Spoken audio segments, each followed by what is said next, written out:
7:15 in this morning's Statehouse Spotlight. State lawmakers in Annapolis have been at work for about a week in this new legislative session. One of the tasks at hand, what to do with a $4 billion surplus.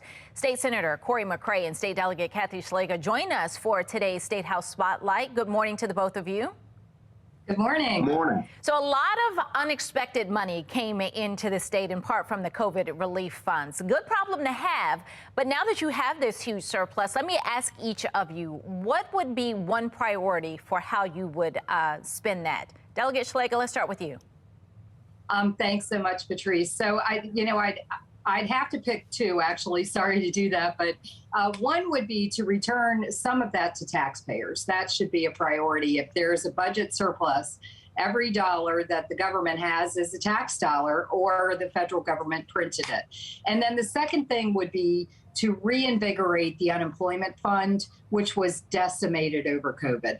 So, putting that back on the right track, which would help employers and employees as we move forward through, hopefully, recovery from the pandemic. Okay, Senator McCray, what would be a priority for you? I just want to step in and say I agree with Senator Szeliga, Delegate Szeliga, in reference to one-time tax breaks for our seniors. I think that Baltimore City can be very beneficial for these one-time capital projects. Well, let's move on to some of the other things that you all are considering that maybe there could be agreement on. We talk often about the governor's crime bills. One of them had to do with judicial transparency. That seems like a place where there could be some agreement and some movement. Do you agree, Senator McCray? Let's start with you. I'm open to it, but I also have my own bills that I'm concerned about in reference to public safety. One of them is parole and probation, making sure that we have the appropriate number of agents. Currently, we're down over 100 and wanting to make sure that we can address that issue. When we look at the murders or attempted murders that have happened in the state of Maryland, we know that they've been consistently averaging around 118, and I would like to see measurable goals to drop that below. I think that we should take a look at all the warrants that are across the state of Maryland and being able to do that, and also some level of coordination with our courts and our police, our respective police agents. Delegate Szeliga, what's your thoughts on the parole and probation and for the judicial transparency? Well, I'm so glad to hear Senator McCray with some ideas on crime. Crime is a priority for me and for most of the Republican caucus on both House and Senate side. Crime is just plaguing communities across our state. So it's very important that we take a serious look at that.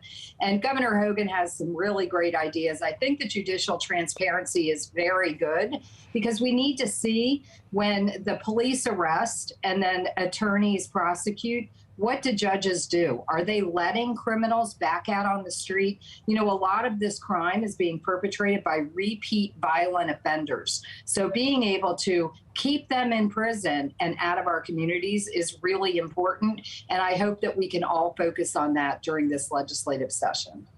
Another topic that it will come up, likely to come up, I'm curious to see what you would like to see happen and come out of this session, recreational marijuana. I feel like we've talked about this in several sessions. Well, we have both the leaders of the House and the leader of the Senate, have diverse ideas on what we should do with that. I do believe it'll eventually end up on the ballot. Personally, I'm still researching this, looking at California and Colorado and other states where this has been implemented to see how is it affecting our overdose population? How is legalizing drugs going to affect, the problem that we're having with drug use right now? All right, Senator McCray, I'll give you the last word on that.